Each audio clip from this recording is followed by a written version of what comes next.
This is the fourth and hopefully the final part of France, and the second to last video today, provided that there's not a fifth part to this. I hope not.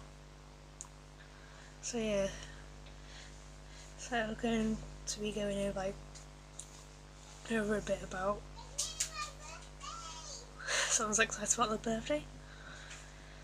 So we're going to be talking about languages and legends. So yeah, the primary language spoken in France is French, known as Français in French. It is a Romance language that is spoken in Belgium, France, Belgium, Switzerland, Canada, but mostly in Quebec, northern New England, especially the state of Vermont, states of Louisiana, and many other countries and regions formerly or currently governed by France, and is the official language of more than 25 countries, and is spoken by 72 million as a mother language, and as a second language to some 52 million, and is one of the 5 official languages of the United Nations. Now, the French dialects developed from the Vulgar Latin, which was brought to Northern Gaul with the Norman conquest in the 1st century BC, and the French language is divided into 6 main periods. There's Gallo-Romance from the 5th to the 8th centuries, which is the Vulgar Latin in Gaul, which has developed specific features that made it distinct from the Latin spoken in other regions of the Roman Empire. Ratio glosses are a good example of a phonetic and vocabulary version. And there's Old French from the 9th to the 13th century. And the dialects of Northern Gaul developed a separate language d'oeil, with grammar of its own, and the first written materials in its date from the Strasbourgos of 842, and Old French literature flourished since the 10th century. And then the French in that period was already taught in the neighbouring countries, especially in Germany. And in the 11th to 13th century, it was a dominant language of the English administration. And it was also the language of the Crusaders in the Levantine countries. And there's Middle French of the 14th and 15th centuries, and this period was marked by changes in the pronunciation and the grammar, and it is a common literary language based on the dialect of Ile-de-France, the region of Paris, and was promoted by the writers, as French was replacing Latin in the text of the public administration in France. And there's early modern French from the 16th century, and the aims of the writers in that period was the case of the poets of Le Play de, sorry for mispronouncing anything, was to elevate the French language to the level of Latin as a medium of literary expression. And in 1539 a royal decree proclaimed French the official language of a public administration, and since that period the government was always involved in the development and the standardization of the language. Then there's the classical modern French from the 17th and 18th century, and the period was fixed. The main grammar convention of modern French.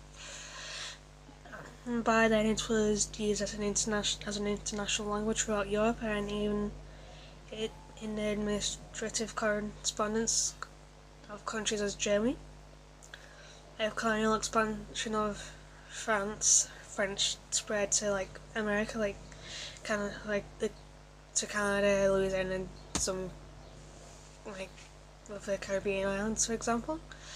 But there's contemporary modern French, which has been around since the 19th century, and the contemporary pronunciation of the standard language was fixed in that period, named most notably between 1789 and 1918, where French was established as an official language in the French and Belgian colonial possessions of Africa.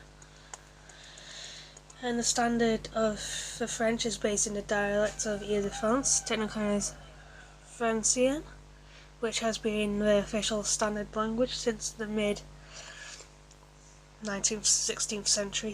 Francien has largely replaced other regional dialects of French spoken in northern and central France, and these dialects made up of so-called langue, term based on the French use of modern oui for yes, and French dialects are classified into 5 groups.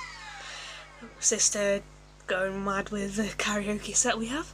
There's Central Francien, Orient, is Bourbonnais, Championnis, and then there's Northern, which is Picard Northern Norman, Wallonian, and Walloon is usually considered a separate language. And there's Eastern, which is Lorraine. There's Burgundian, and then there's Franc Comtois, and then there's Western, which is Norman Gallo, around the Celtic Breton area, and then there's Angevin and Maine, and then there's Southwestern, which is Poitevin, Saint Tongaise, and Chamois. And the real regional dialects of French survive for the most only on educated rural speech, although the Picard Walloon dialects of northern France and the northern dialects of western France gave strong competition to the Francien in medieval time, and Walloon is still spoken in Belgium.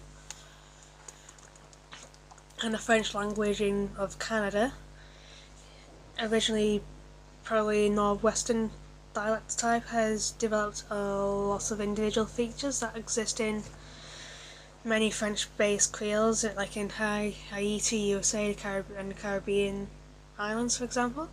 And standard French is also greatly reduced the use of Occitan language of southern France, which is a so-called langue d'oc from Provençal, oc for yes, and Occitan's major dialect, Provençal, was widely used in medieval literary language,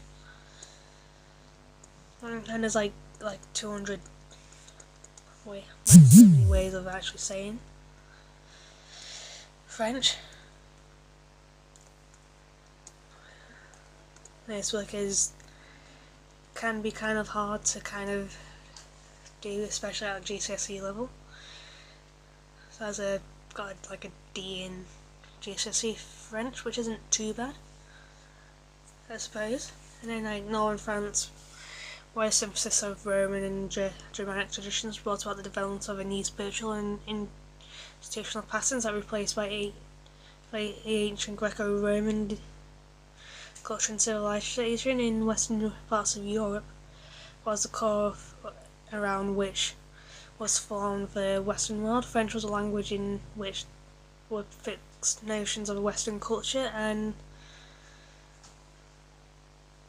for centuries it was used by the educated people all over Europe, and was gradually replacing Latin in the lives of international communities.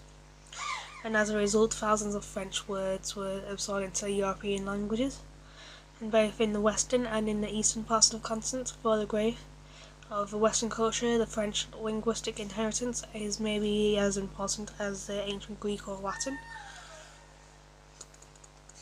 Outside the Western culture,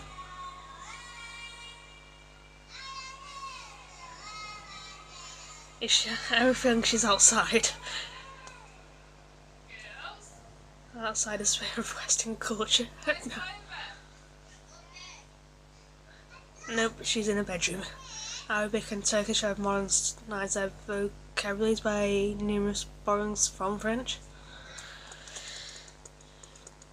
And that is essentially the French language. Moving on to legends. I guess there's been several tribes that have left their mark in the country's culture, as the Celts are probably like one of the biggest and well known, and their influences can still be seen in like the French music, dance and language, and other cultures like the Gauls. And the Bretons have also had their long-standing traditions in the region, and very often the cultures have syncretised and adapted to each other. And multicultural legacy can be clearly felt in the myths and legends that surround the country, and have varied and imaginative and can be interesting. I was going to go up to Tesco and get a few bits. Did you want to call? No thanks. There's the Dom Blanches. That's what I kind of like beautiful trolls.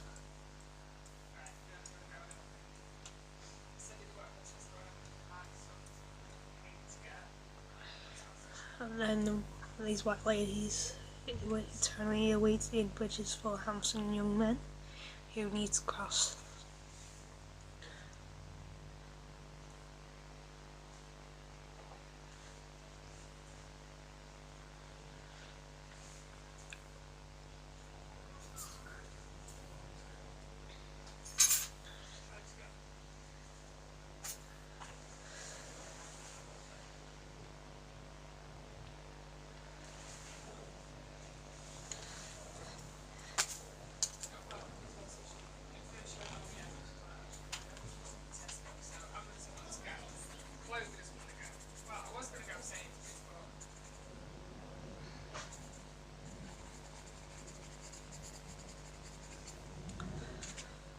To take Rowan now, come back, go to Sainsbury's, and then I'll have to go and pick him up.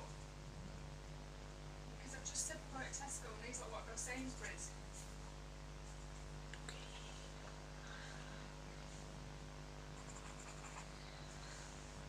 He's picking up because the barber he wants to do his hair isn't going to be there for much longer.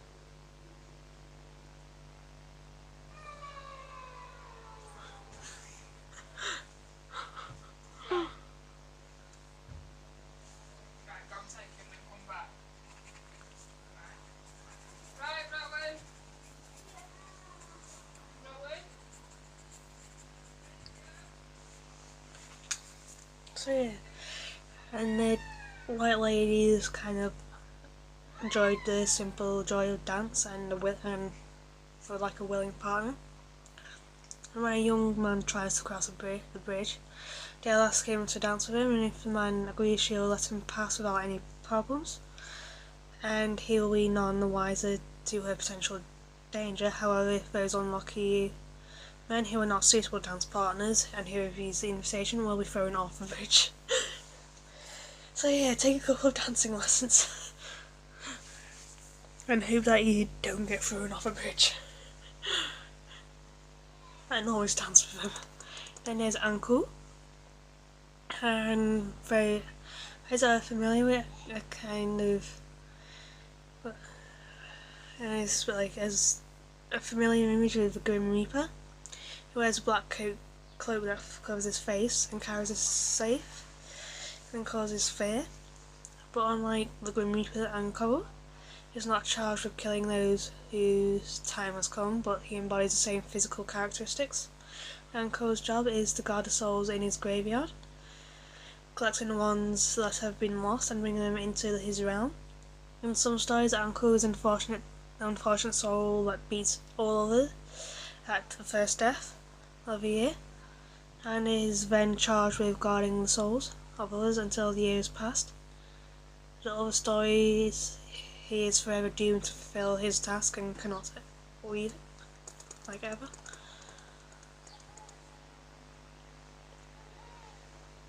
Then there's Levandiaris, and these Celtic figures of Brittany can recall the image of repeated in several cultures of three old women who are connected to death, and these women who with webbed feet and washcloths in the banks of a river at midnight, hence named the Washers.